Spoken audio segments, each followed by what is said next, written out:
Such a joy to be here with you today. It's been a little bit of time. I've been in transit, returning from my adventures in Canada, attending the Science and Spirituality Conference on Vancouver Island, which was just pure joy and brought me in front of some of the world's greatest spiritual leaders of our time, Bruce Lipton, Gregg Braden, Joe Dispenza, Lynn McTaggart, and gave me the opportunity to hear the very latest information that they have and to revisit some of their content that, whilst I'm really intimate with it, it's you can never hear this stuff too often. And I think that's part of what I was doing for myself, was both a spiritual development and professional development, of giving myself that opportunity to sit with the leaders of my field, some of them at least, and to access their wisdom, to remind myself of what I know and I may have forgotten, or to be inspired to integrate that knowing deeper into me, to embody it so it becomes truth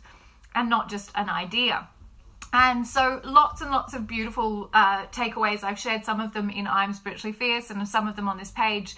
And, you know, I will continue to do that as the weeks go on, because a lot of it is really beginning to filter even further down into my consciousness. There really was no one I could say who was more exceptional than anybody else. Everybody brought something really surprising and delighting and interesting to us. And I think that that's part of what I loved about it, is that, as Gregg Braden said, if something is the truth, you will hear it again and again, maybe in a slightly different form, but that's actually not a problem. That is actually the power of this work, is that we are not looking necessarily to figure out how to come up with a brand new thing that no one's ever heard of. It's simply that we are giving ourselves the opportunity to be the voice for our community. So some people are going to hear those spiritual truths through us in a way that they couldn't, even if the person next to them is saying exactly the same thing. So your unique voice is your medicine, and it's your offer to the world. But that's not what I want to talk about today. What I want to talk about today, I've written it down because I want to make sure I get it right, is the idea that has been really kind of circulating in my brain, and this is why I love to go live when things have kind of been circulating in my brain, about why intuition can never be predictive. Why intuition, or if you go to see an intuitive reader or you sit down with someone who has intuitive skill, that there cannot be a future that they could predict for you, that they simply cannot access a future time and space that will give you some kind of insight into your life and what's coming up for you.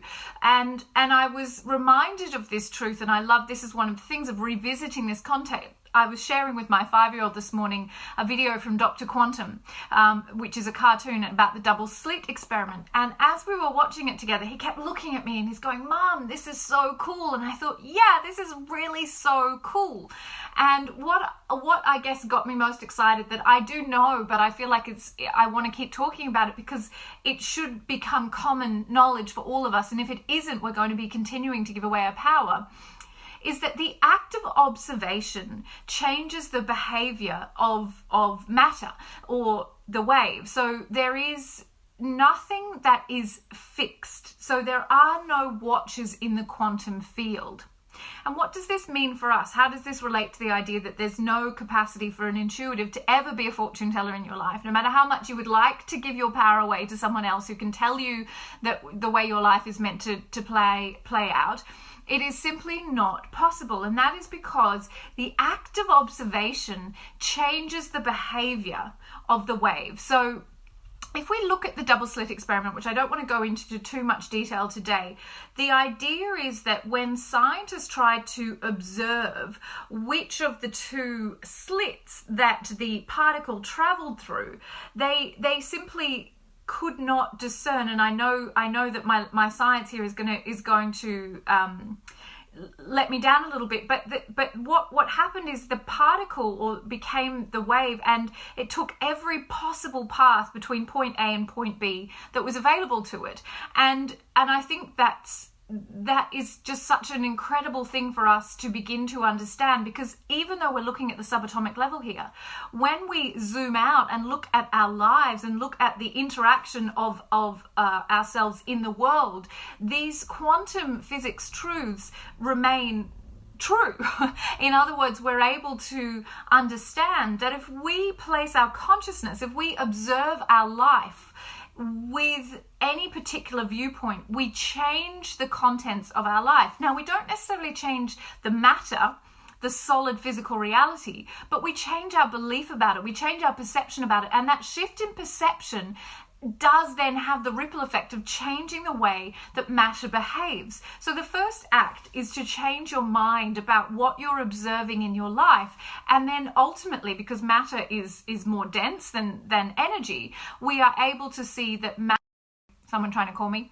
So this is very exciting for us to understand that there cannot be fortune telling, there cannot be future predicting. It does not matter how qualified the person you go to see is or how accurate it seems to be. All they're doing is collapsing that pure potential, pure energy state into matter by observing it. And as they do that, they are eliminating or disqualifying all the other potentials of your life. And so be very mindful, be very careful who you allow to access your energy field to make predictions on your behalf. Because if you hear from someone who you give authority to, if you give your power to this person, then what will happen is that you will make that potential real because you are believing or aligning with their perception.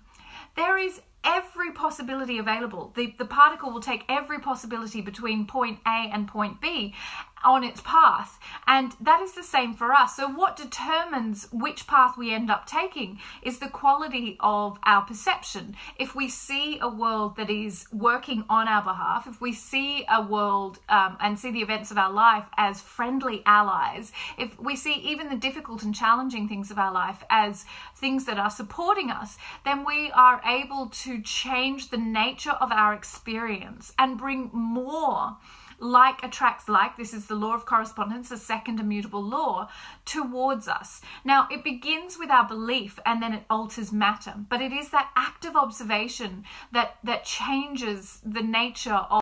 Sorry, someone's persistent in calling me. It might be my kid. So whilst my science may be a little bit wrong about the behavior of the particle when it's under observation, the truth of what I'm trying to say is that it's the active observation that collapses potential into matter. And that is why we must be so discerning about the stories that we tell ourselves, the stories we let other people tell us.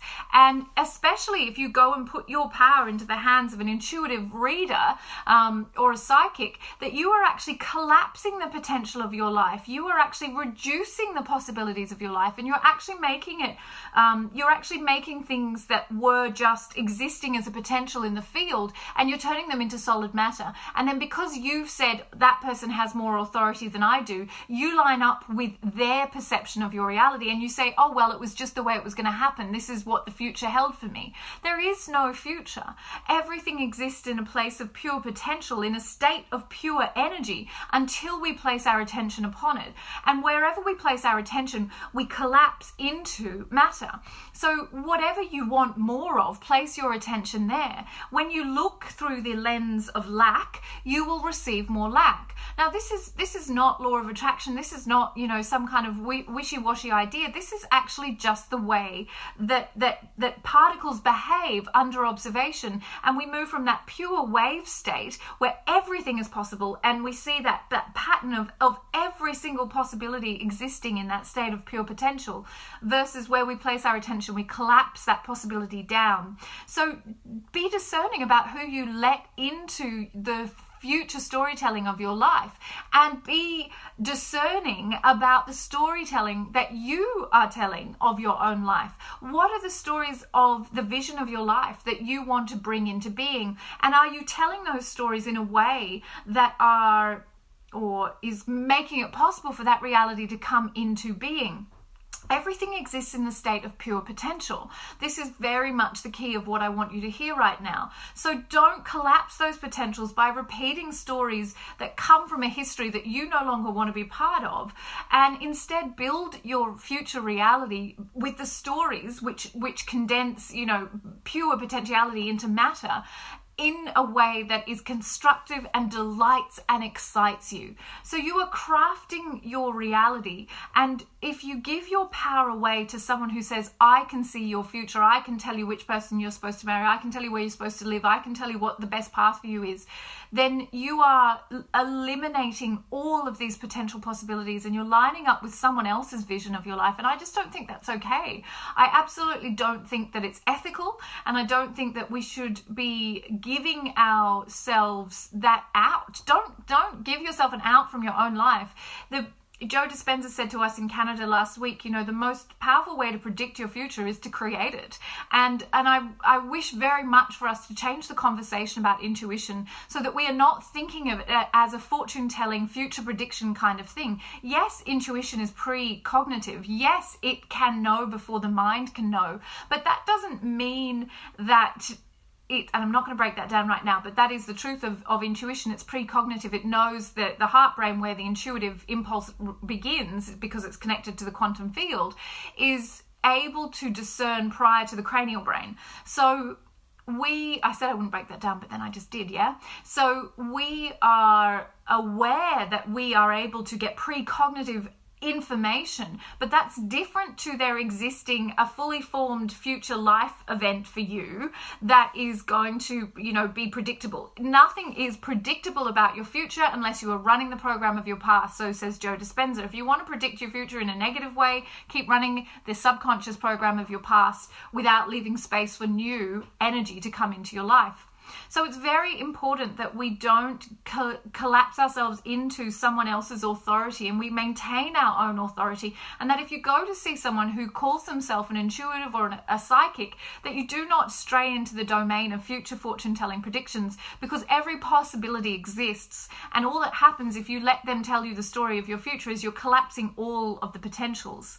So this is very exciting to me, because what it leaves us with is the truth that our greatest personal superpower is our intuition, or what I like to call our intuitive intelligence. And in fact, we do not need someone else to tell us what is going to happen for our life, because we determine what is going to happen for our life moment by moment. And this is the moment where you get to predict your future by the quality of the thought and the belief and the feeling that you hold right now. That's how you determine your future. That's how you predict what's going to happen next.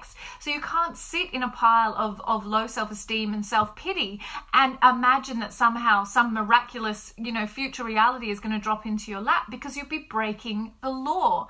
Everything corresponds with itself.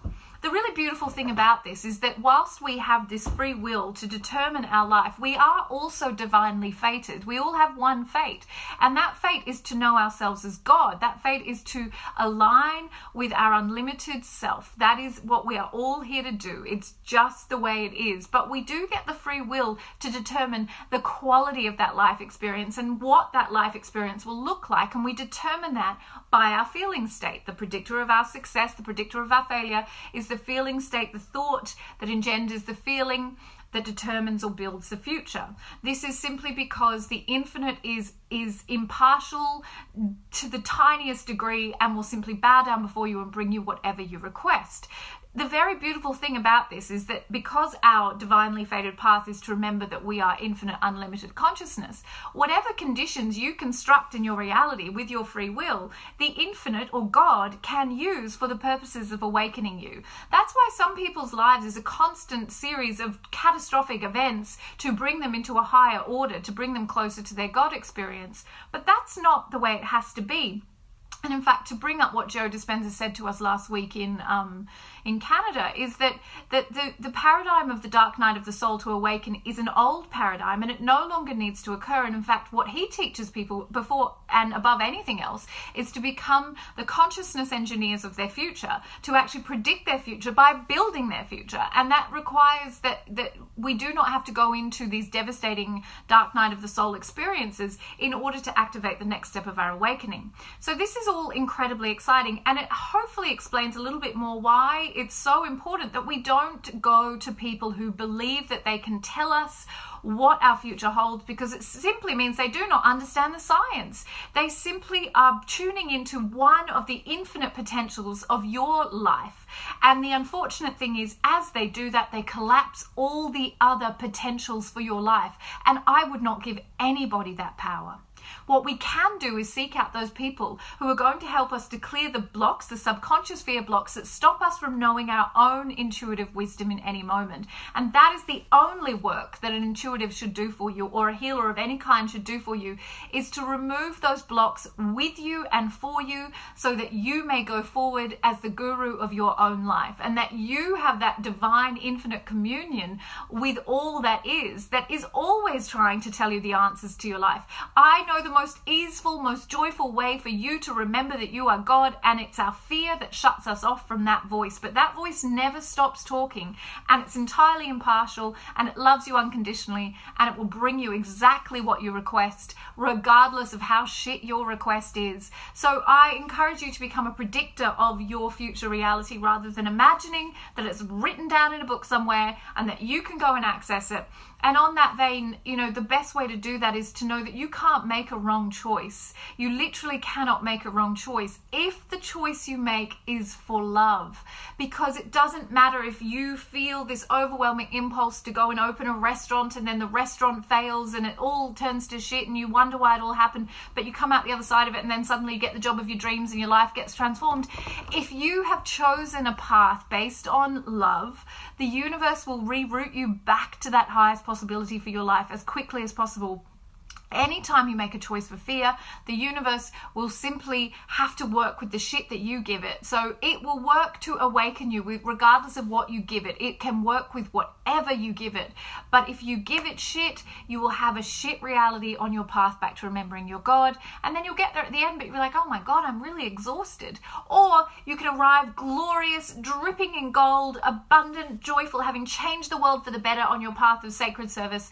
And that's absolutely the path that I want to take. So remember that truth that is demonstrated by the double slit experiment, and forgive me for the science that I got wrong at the beginning, but the idea that the act of observation collapses the potential and turns the wave into the particle. You turn energy into matter, and if you want to be a predictor of what is coming into your life, then create it. Don't go to someone asking them to take your power and your responsibility, because as it may sound good for a moment, but it's really not. It's only a short-term thing, and it's actually going to cut you off from the flow of infinite consciousness. It's actually God who's got everything you need, and all you have to do is open yourself willingly to that truth. To meet yourself as infinite unlimited potential requires that you show up. And I'm going to jump over to I'm Spiritually Fierce right now and talk about what showing up means, why it's what you need to do, and why you're not doing it. Mwah. Have the most beautiful day. Come join me if you're free.